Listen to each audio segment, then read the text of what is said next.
Yeah, so this is a story. Yeah, you've read the title. So basically, long story short, I was working in a remote job, and this was before COVID. So it was between 2018 and 2019, most likely. So I was working remote before the COVID shit. It was an IT company, and working remote means I'm doing whatever the fuck I want when I want. That's what it meant for me at the time. So I pull up to the gym maybe about 10, 11, my usual time. So I'm walking home from the gym through the route I always walk. This is my hood, this is my city. I've grown up there. I'm comfortable. I've got Migos playing in my ear loud. Of course, listening to music, I'm not as aware of my surroundings because music is playing. And back then, I would play music. Like now, I have to maintain a certain level of awareness because, again, a situation like this, I don't want a kind of situation like this to pull up on, man. But yeah, I was walking, then I see a guy in the corner. It was a tall white man in the corner, and it's a corner that I've seen people peeing before. I've seen people, people gonna piss in a corner.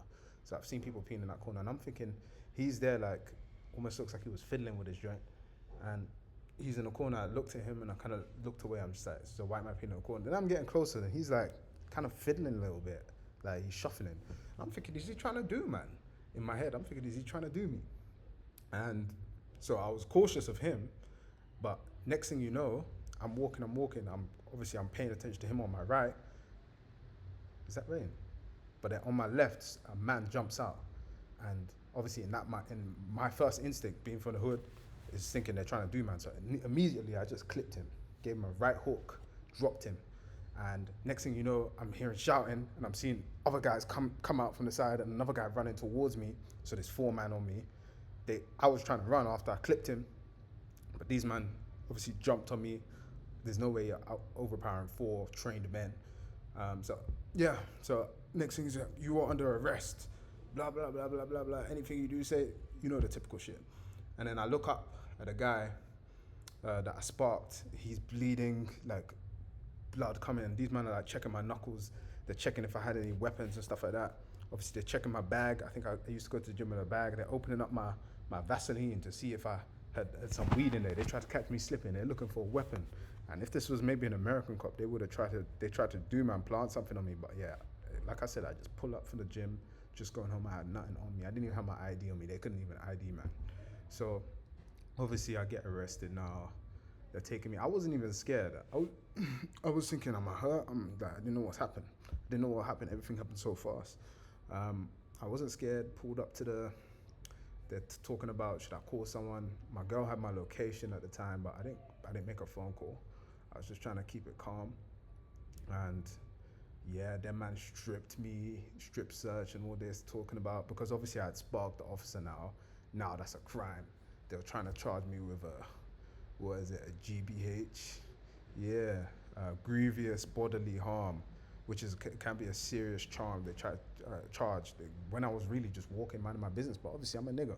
They were trying to do, man. Sometimes that's just what they do. Because if it was another nigga in the hood just walking, they might have caught some weed on him. They might have caught a shank on him. They might have caught something that they could just do him for, and that's what they like to do, and that's what they were looking to do. Like, what's this black man doing walking at 11 a.m. or 12 p.m. whatever it was? So yeah, they tried charging me with a GBH. They took me through the procedure. I was in the cell for who knows how long. It took me through the procedure. Um, and then they were like, "Do you want a lawyer?" Blah blah blah. And I was just like, "I know how this goes. If I request a lawyer, it's gonna just long out my time." But I was very confident in my case. Like, you can't just pull up on a black man who's minding his business and wearing headphones, like you're in the hood, and expect nothing to happen to you. So I just said nah, and I beat the case in the sense that like I sparked your colleague, but you're not really gonna wanna. You're not really gonna like. I didn't commit some crazy crime. Like you were just. So yeah. Eventually I got out. And bear in mind, I'm supposed to be at work, so I think I had some admin to deal with when I got out. But yeah, before I left, the guy who signed me out or whatever was like, I bet you're gonna have a different perception of us now. And I'm thinking, ain't nothing changed, man. I already knew what it is. I already knew what this shit was. Yeah, man. And I got a CR just from that bullshit. Um, but yeah, I sorted that out anyways, man. But yeah, that's some of the bullshit you have to deal with.